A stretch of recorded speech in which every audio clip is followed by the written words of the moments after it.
Hello there, welcome to the Saroy channel, wherever you are in the world, and I really do hope that you're doing exceedingly well, and lots of love to each and every one of you.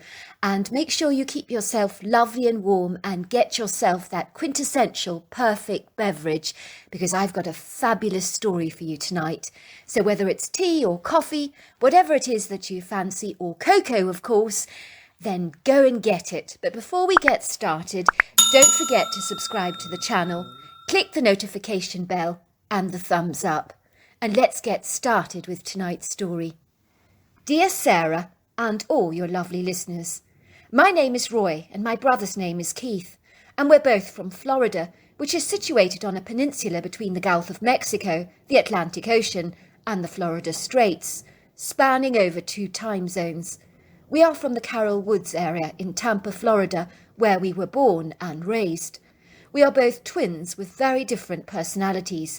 Keith, who is the older twin, has always been the wise head on young shoulders, pragmatic, practical and circumspect. At the time of this seemingly incredulous, outlandish story, he possessed the quintessential powerful body of a prime, very strong athlete that many admired and envied. I've always been much less athletic than he was, but also carefree, impulsive, industrious and headstrong by nature, compared to my responsible brother. My story begins in the early spring of 1982, when my brother and I were 25 years old at the time. This was when we both decided to take a once-in-a-lifetime rafting trip. Our plan was to explore the remote, exquisite, uncharted badlands of the Gates of the Arctic National Park in Alaska, which consisted of 8.4 million acres of unexplored remote Alaskan wilderness. There are no roads or trails in sight, so we would be able to enjoy hiking, camping and kayaking under the midnight sun, trekking through tundra, gorges, steep uneven terrain and thick vegetation. We would be able to go rafting along resplendent, untouched waterways, and we both knew that this journey would leave an indelible impression on our lives, and we were certainly not wrong about that, for indeed, unbeknown to us, this would be an outlandish experience that would literally change our view of the natural world in ways we would never envisage or comprehend. This would be a voyage of a lifetime, and 2 months prior to our trip, we prepped ourselves physically for this grueling, daunting expedition, as we both knew there would be times that we might be sitting and paddling in swift water currents, where we would and might potentially even need to swim. I managed to attain a level of fitness that exceeded my highest expectations and even managed to impress my brother.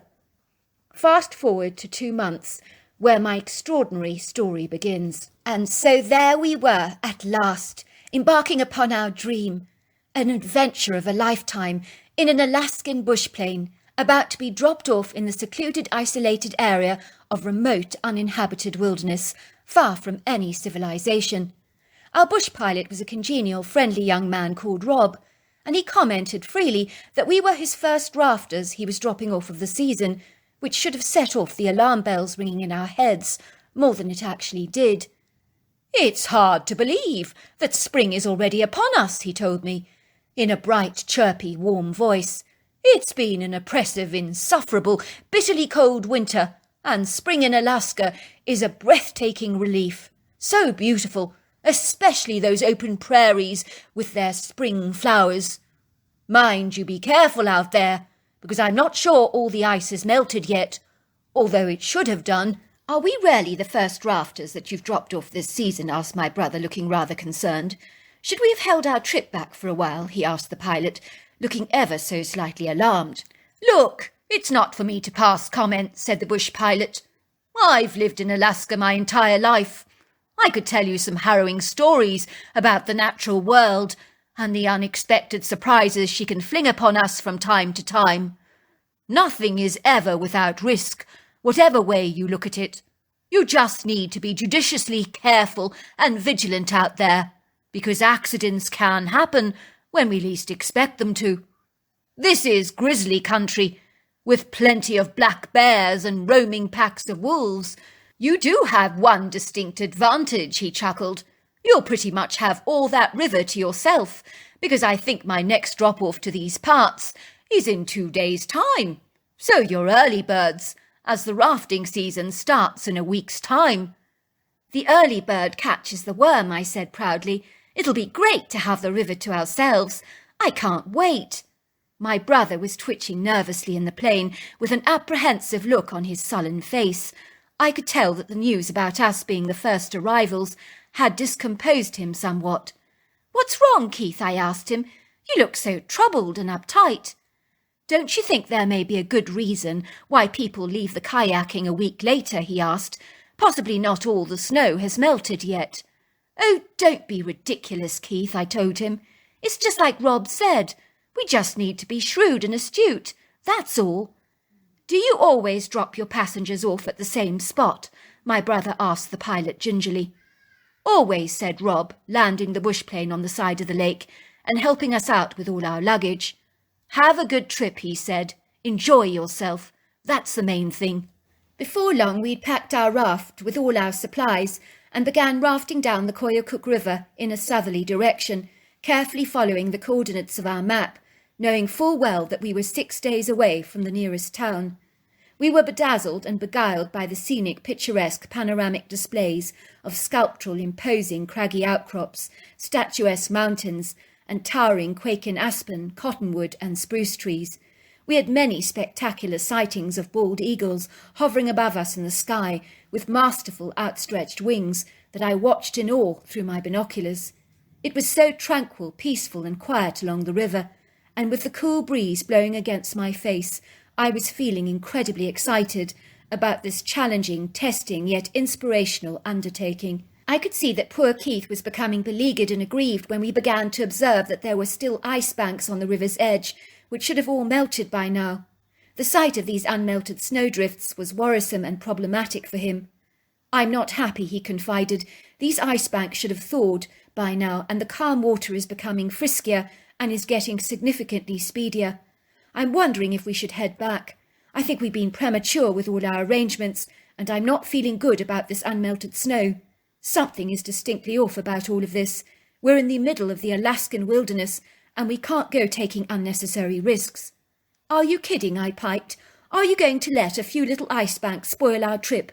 The season starts in a week's time. The snowbanks can't be that bad, surely."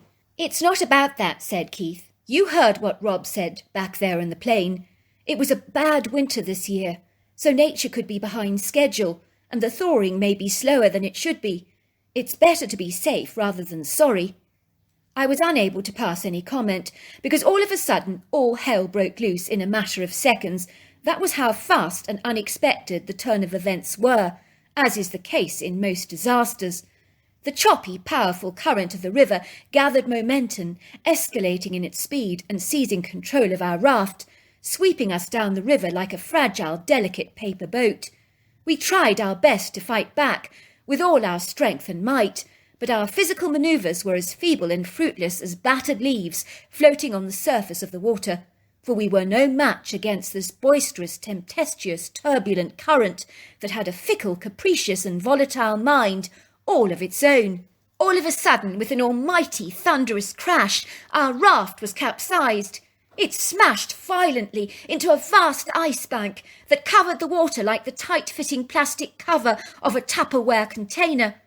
We were forcefully flung and thrown under the annihilating, destructive current with a vicious, swirling and powerful tugging motion. We were pulled and trapped under this ocean of freezing cold ice, seemingly disabled and powerless to rise to the surface to draw any breath. I wrestled with the water like a fighter in a boxing ring, and for a moment my life flashed fleetingly before my eyes in a series of hazy pictures. I realized with horrifying revelation and repose that this was indeed the day of my death. I had always assumed that I was invincible and that bad things happened to other people and not to me. I had never ever envisaged my life ending like this, but with my arduous struggle against the reckless current, I surrendered to the hopelessness of my plight, realizing that I literally was done. I could feel my brother pulling my clothes tenaciously under the ice, dragging me through the water, thrusting my head up into an air pocket under the ice, where we both drew restorative, life-giving breaths. The water was so choppy and the currents so powerful that after I had only drawn a couple of breaths, I was once again seized and sucked under the water like a vacuum. This is all I actually remembered, as the next thing I knew, I was shivering and shaking and my head was literally thumping, and I could taste the salty blood in my mouth, which I ascertained was coming from an open gash from a wound in my head. "You saved my life," I said, looking up at my brother in awe, as if he was my hero. "What on earth happened? I can't remember anything. I feel so dizzy, confused and disorientated," I told him. "Luckily the ice shelf wasn't too big," said my brother. "You knocked your head very hard under it. Don't you remember a thing?" I shook my head vigorously. "I do remember vaguely you shouting at me and telling me to swim to shore, but then it all goes blank after that." "Well, after you got to shore, you definitely passed out," my brother informed me. "I think you might have sustained a slight concussion from that wound on your head. I also had to squeeze the water out of your lungs. For a moment I thought you were a goner. You gave me quite a scare. Another thing is certain, you can't walk on that leg of yours because your ankle is in a very bad way. It's most certainly broken." I glanced down at my body briefly, somewhat shocked at my appalling state. I was freezing cold, lying there in my boxers and vest, shivering, quivering and shaking. I've never known cold like that before. My body was literally purple and blue. My brother had removed my sopping clothes, and my ankle looked very swollen, odd and misshapen. I knew it must be badly broken. I couldn't move much, so the danger of getting hypothermia increased for me with every passing second. My brother, cautiously aware of this sobering reality, had wrapped his entire body around me for warmth, and despite his very best efforts, I continued to quiver with the cold. Worse still, after the adrenaline surge had subsided, the shooting, throbbing pain in my body became excruciating, and I began to cry out in agony. I had never known pain like this before in my entire life. "It hurts, Keith," I cried. "My whole body hurts, and I feel so cold. I've never felt this cold before." "It's hardly surprising, Roy. I think that water battered and thrashed the living life out of you like a washing machine on full throttle. It's hardly a wonder that you're feeling so fragile, as you really have sustained a hell of a beating. You aren't nearly as tough as I am, and that current had no mercy, let me tell you that." He continued, "I've hung up your clothes to dry, but there is some bad news. We've lost everything from the raft, including the raft, of course." I watched in amazement as my proficient brother began to build a fire, gathering wood and kindling together, and he pulled out some waterproof matches that he carried in his jacket pocket at all times. I must confess, I truly believe the fire saved my life, as I was able to warm up significantly, and my shivering subsided. My clothes thankfully dried, although it was an immense struggle to dress again. Of course, I was in a frail state, so every muscle ached, my body throbbed with pain, and my broken ankle only exacerbated the problem. "I'm so sorry," I confessed. "This is all my fault." "No, it's my fault," insisted Keith. "Don't ever blame yourself. I knew the moment that the pilot told us that we were the first rafters this season that something wasn't right. I know that even in nature, a few days can make a monumental amount of difference. I can see that people have clearly avoided rafting for a reason, but I didn't listen to my gut in the way that I should have. All the ice around the river is a big get-out sign, but I ignored it. We should have hiked instead of kayaked down the river and waited a few more days until the ice finally melted, and we would not be in this precarious, sticky situation that we've got ourselves into. I've let the both of us down, and I'm truly ashamed." "Well, what are we going to do?" I stammered. "We are well and truly stranded. We're out on a limb, so to speak, because we cannot exactly call for help, can we?" "I have devised a plan," my brother told me, "but you need to stay here. I will be retracing our steps along the river by following the bank, and I want to make it back to where the bush pilot originally dropped us off. He did inform us that he would be dropping passengers off there in 2 days' time. I remember the clearing very well, as I made a mental note of it, and so I'll hike back to that spot and wait for his bush plane to drop off his passengers, and then I can get help and collect you and take you to hospital." "Sounds like a plan," I said. "I'm worried about you being on your own at the mercy of the wild animals," he told me. "I'll gather an excess of firewood for you, and you need to somehow crawl on your hands and knees to the wood stash I collect to keep the fire going at all times. Just keep throwing wood and kindling back into the fire. It's your only defence against wild animals. He handed me a large piece of timber for self-defence to use against a predator, if needed. You can also make as much noise as possible to scare them off and startle them away. You must make sure you stay awake during the night. I know it's hard, but if you fall asleep, you predispose yourself to unwarranted danger, because anything can creep up on you when you're asleep.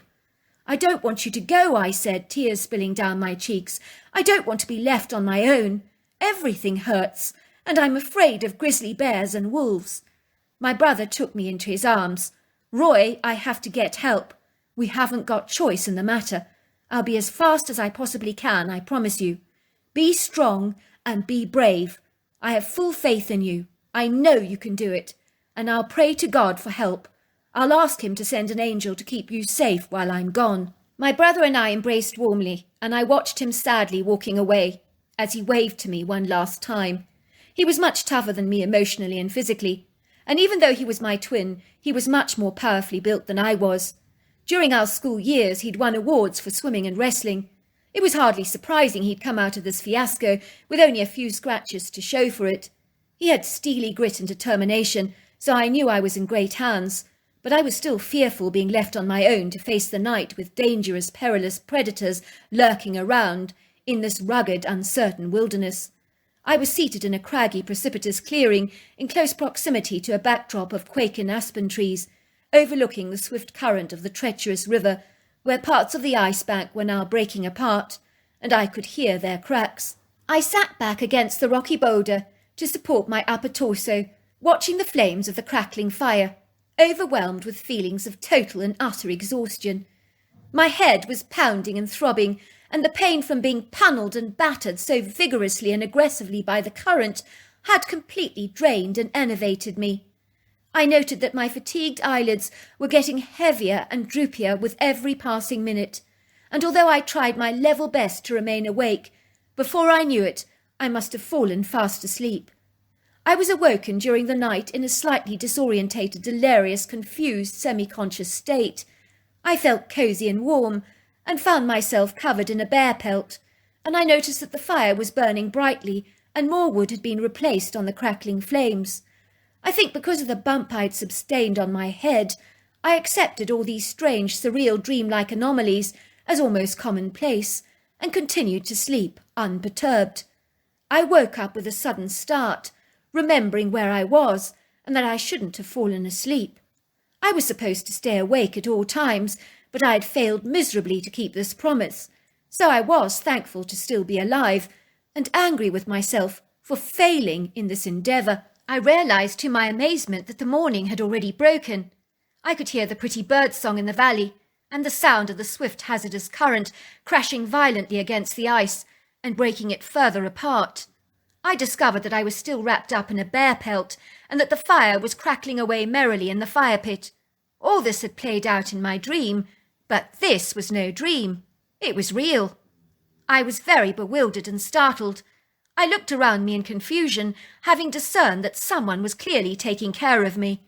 And imagine my surprise when I discovered that one of our backpacks that had been swept away in the vicious, fearsome current was lying on the ground an arm's distance away from me.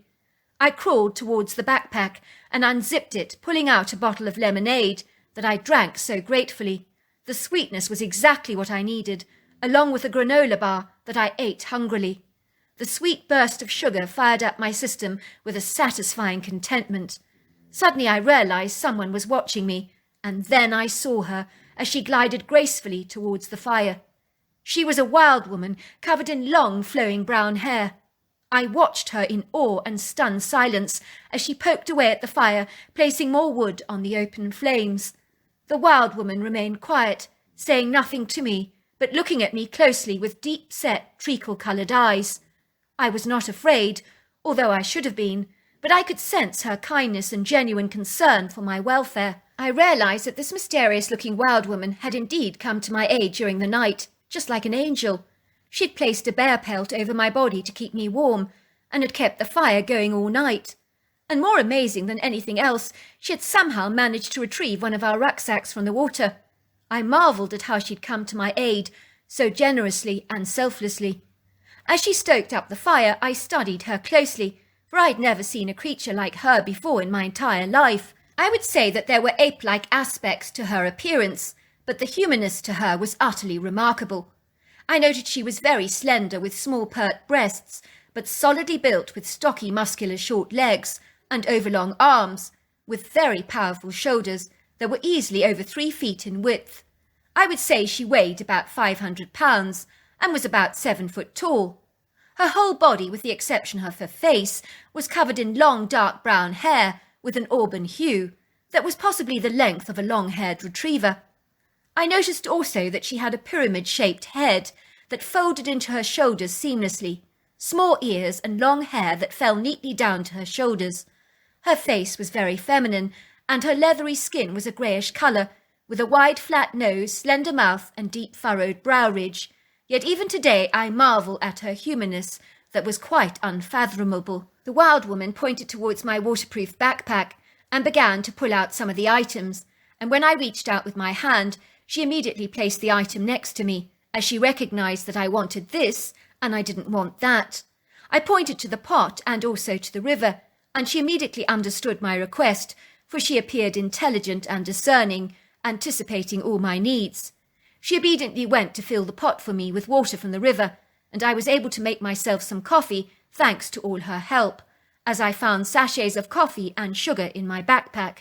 I also found a bottle of pain pills among the items, and I was able to suppress some of the terrible pain that was a huge relief of note, let me tell you. I think the wild woman realised I was incapacitated and couldn't walk, and she went over and above the call of duty to assist me in every way conceivable, leaving me alone only for a while, but always returning to dutifully fill up my water pot and to keep the flames of my fire going. As the dusky night rolled over the valley, I heard the wild woman talking to a very large wild man in a strange language that was high-pitched, fast and very chatty, rather like Chinese in its tonal frequency.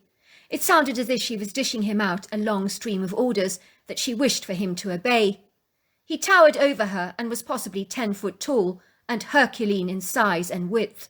I really sensed he had a younger energy about him and was possibly her fully grown son, although I cannot be certain of this fact.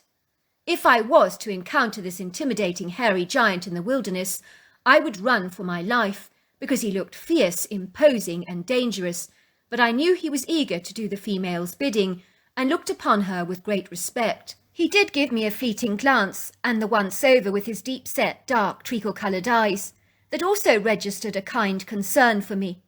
Never once did I sense any animosity or aggression from him, which was surprising, given the way he looked.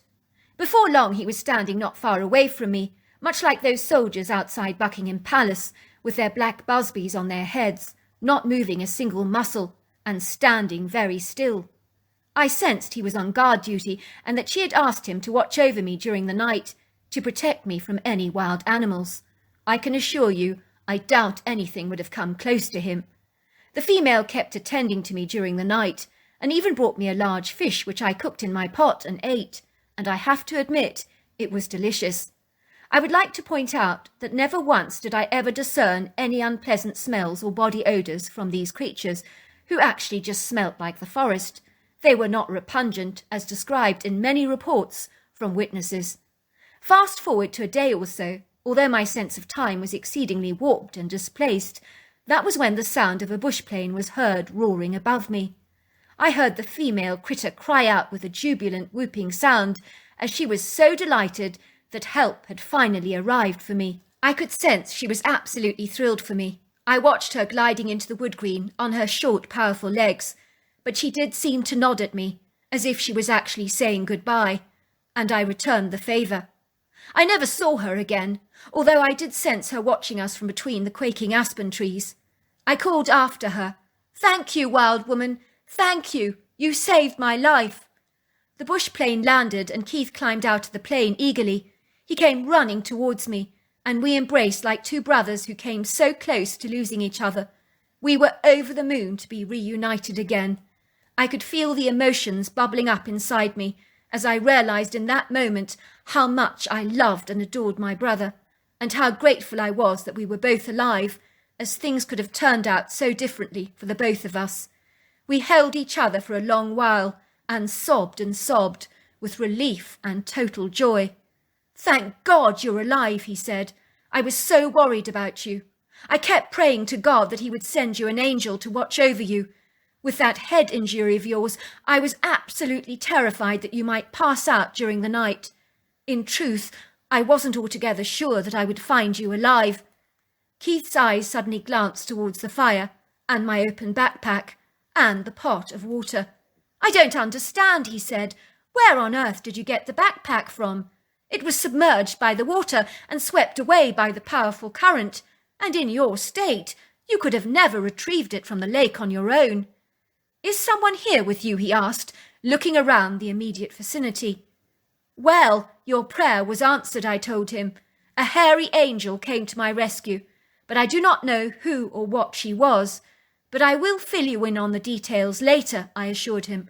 "But let's get going in the meantime." My brother carried me to the bush plane in his powerful arms, with the bush pilot insisting on helping, and I went to hospital where I received surgery for my broken ankle.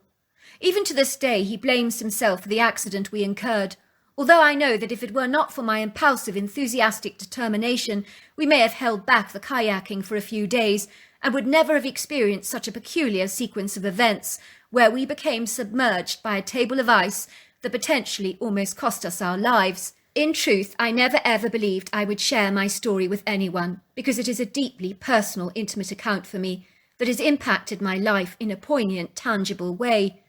For a long time, I never knew what it was that I'd encountered that fateful day. Now I know the critters that came to my rescue were actually Bigfoots. I believe the female Bigfoot saved my life. I think my overwhelming fatigue and exhaustion and the concussion that I had got would ultimately have killed me and left me as an easy target for a hungry pack of wolves. The female Bigfoot came to my rescue and help. I will never know why, but she was like a guardian angel for me, as my brother's prayers were most certainly answered that day. And who says an angel has to fit the profile of being dressed in white with a pair of wings? I'm sure they come in all shapes and sizes. I am aware that there are others like my brother and myself who have incurred nasty accidents with ice banks on treacherous rivers out there in Alaska, with shocking stories not unsimilar to our own, with less than favourable results and consequences, I regret to say. My advice is that if you're visiting Alaska for a rafting excursion, make sure it's at the right season, and that all the ice banks have finally gone. If there are tourists around, it's a very good sign. And if you're a novice, it might be wiser to go on a guided tour, as never ever underestimate how treacherous and unmerciful the perils of nature can actually be. As my brother wisely always says, it is so much better to be safe than sorry. So there you are. That's my story. Well, I just want to thank you, Roy, for that incredible story. And I just want to say to anybody who's going to Alaska, please be careful. Make sure that you know that all the snow and the ice has melted, because that is one hell of an accident, and you're incredibly lucky to be alive. And as for that Bigfoot, well, you certainly got a hairy angel to your rescue. Until next time, goodbye and good night.